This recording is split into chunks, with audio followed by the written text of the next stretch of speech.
চোখ রাখবো আবহাওয়ার খবরের দিকে। রাজ্য জুড়ে আপাতত শুষ্ক আবহাওয়া।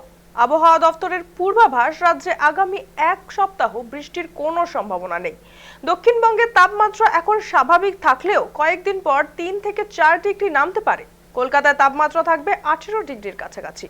উত্তরবঙ্গে তাপমাত্রা 2 থেকে 3 ডিগ্রি কমার সম্ভাবনা। অপরদিকে বঙ্গোপসাগরের ঘূর্ণিঝড় তামিলনাড়ুর দিক থেকে সরে যাবে পশ্চিমবঙ্গে। এর কোনো প্রভাব পড়ার সম্ভাবনা নেই বলেই জানিয়েছে হাওয়া অফিস।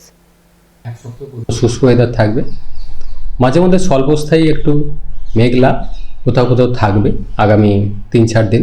তবে বৃষ্টিপাতের কোনো সম্ভাবনা থাকছে না আগামী এক সপ্তাহ পশ্চিমবঙ্গের সব জেলাতেই। তাপমাত্রা বর্তমানে যেটা রয়েছে দক্ষিণবঙ্গের জন্য, আগামী 3 দিন তাপমাত্রার খুব একটা পরিবর্তন থাকবে না। তারপর পরবর্তী 3 দিনে 2 থেকে 3 ডিগ্রি মতো তাপমাত্রা মিনিমাম টেম্পারেচারটা কমে যাওয়ার সম্ভাবনা থাকছে। দিনের তাপমাত্রাও তারপর কিছুটা কমবে। কলকাতা পার্শ্ববর্তী অঞ্চলের জন্য আগামী 2-3 দিন সর্বনিম্ন তাপমাত্রা 18 ডিগ্রির কাছাকাছি থাকার সম্ভাবনা রয়েছে।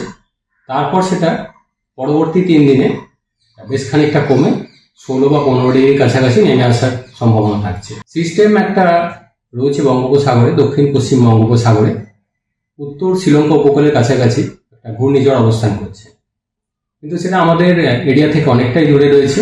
এটা প্রত্যাশিত গতির অভিমুখ উত্তর উত্তর পশ্চিমের দিকে, এবং 30 তারিখ সকাল নাগাদ এটা তামিলনাড়ু, উত্তর তামিলনাড়ু, পুডুচেরি সংলগ্ন দক্ষিণ অন্ধ্র উপকূলের কাছাকাছি পৌঁছে যাবে। এবং এটা যা পজিশন যা বলা হলো আমাদের পশ্চিমবঙ্গ থেকে অনেকটাই দূরে, ফলে এর কোনো প্রভাব থাকছে না আমাদের পশ্চিমবঙ্গের জন্য।